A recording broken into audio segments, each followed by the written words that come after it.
Unit unit सात unit unit unit सात unit रोकनी cylinder cylinder cylinder cylinder cylinder cylinder unit unit सात unit तुम थो ती याद यमो क्या सपदो कशीर से यमो दु सान लड़कन पैलेट दुत कन दित अतस क्या पे चल पैलेट यह बीजेपी वाल टॉफी दिवान क्या बीजेपी वाल टॉफी दपान गई गई बैंकन बैंकरन मज टॉफी रटने सा जबान क्या अगर दिमो रोजगार अकिस लड़के सिंदिस अथस मज अकिस भाई सिंदिस अथस मज दिमो न पैलेट दिमो न दारित क्या मेरा ताज है और हर एक वर्कर के लिए मैं कभी जनता खड़ा रहूँगा। ये मैं विश्वास के साथ कहना चाहता हूँ, अगर आज कोई एमएलए आपका वेस्ट कॉन्स्टिट्यूंसी में है उससे 10 गुना ज़्यादा काम रफीक वानी आपके कॉन्स्टिट्यूंसी में लेगा। देखिए, आज हमने यहाँ पे अनंतनाग वेस्ट कॉन्स्टिट्यूंसी का एक वर्कर कन्वेंशन मीट किया है जिसमें हमारे कार्यकर्ता थे। तो हमारा इसमें आज जो हमारी जो नरेगा स्कीम है उस स्कीम के बारे में हमने इनको ब्रीफ किया कि जी राम जी का मतलब क्या है, वो स्कीम से लोगों को फ़ायदा कितना मिलेगा। तो ये हम आज इस लिए हमने मीटिंग बुलाई थी और साथ में जो अभी तक 1.5 साल हो गुजर चुका है, लोगों ने जिस विश्वास को जिस भरोसे को मैंडेट दिया था वो एनसी सरकार उसमें टोटली फेल हो चुकी है। और इसलिए हम बिल्कुल तब तक इसी तरीके से एनसी के खिलाफ प्रोटेस्ट करेंगे जब तक उन लोगों को अपना हक नहीं मिलेगा जो उनके साथ वायदे किए गए। अगर वो पूरा नहीं होंगे तो हम एनसी के खिलाफ बिल्कुल सड़कों गलियों कोचों में हर जगह पे हम प्रोटेस्ट करेंगे एनसी के खिलाफ, क्योंकि एनसी ने लोगों को एक जो विश्वास दिया था, जो मैनिफेस्टो दिया था, उसमें वो कम्प्लीटली फेल हो चुके हैं।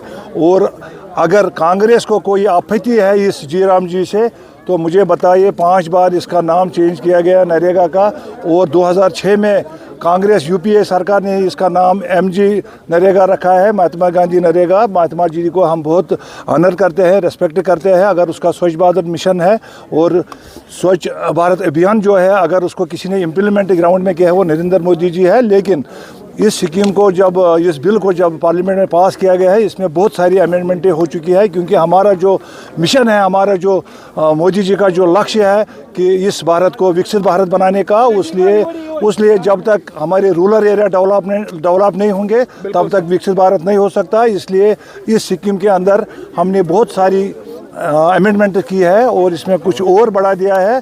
तो सो दैट इस बिल को हम समर्थन करते हैं, इस बिल को हम खुशी से मानते हैं। देखिए, मैं आपके इस चैनल के माध्यम से ये बताना चाहता हूँ, आप लोगों के सामने सारा 70 साल का जो यहाँ पे अनरेस्ट था आप सब के सामने है कि जब यहाँ पे 16 का जो वाक़ा है, आपको पता है कि साउथ कश्मीर की मैं खास कर बात करूंगा क्योंकि 6 महीने अनरेस्ट रहा है।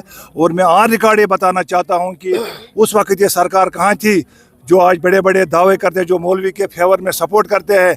उस वक्त में मुझे ये बताइए, जब किसी हमारी बहन को, किसी हमारी बेटी को डिलीवरी के लिए अस्पताल जाना पड़ता, उसको फेरन उठा के उसको चेक किया जाता था शूटिंग पेल्टर्स के द्वारा, वो दौर ख़त्म हो गया 2019 के बाद।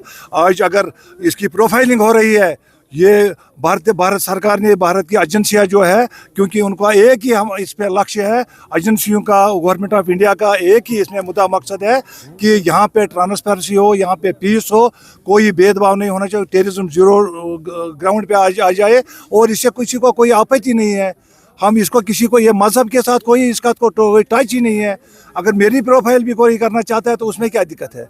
लेकिन यहाँ जो खून खराबा 2019 से पहले रहा है, 2019 के बाद यहाँ एक सिस्टम चेंज हुआ है। ये सिस्टम अगर चेंज किया है, ये होम मिनिस्टर ऑफ इंडिया आदरणीय अमित शाह जी ने किया है, नरेंद्र मोदी जी ने किया है, भारत सरकार ने किया है। अगर इनको लगे कि इससे यहाँ ट्रांसपेरेंसी आ जाए, यहाँ पीस रहेगा, यहाँ खून खराबा नहीं होगा आगे, तो इसमें प्रोफाइल करने में तो कोई दिक्कत नहीं। इसके बारे में हमारे बड़े लीडरों ने ऑलरेडी बता चुके हैं वो। लेकिन मेरा ये कहना है इस बारे में, जब लद्दाख ने डिमांड की कि हमको यूटी चाहिए तो उस समय में हमारी सरकार ने लद्दाख को दे दिया यूटी। लेकिन अगर कश्मीर को भी उन्होंने अलग करना था तो उसी समय में ये फिर कश्मीर को भी अलग कर सकते। लेकिन जम्मू कश्मीर हिंदुस्तान का ताज है, इसको किसी भी हालत में अलग नहीं किया जाएगा।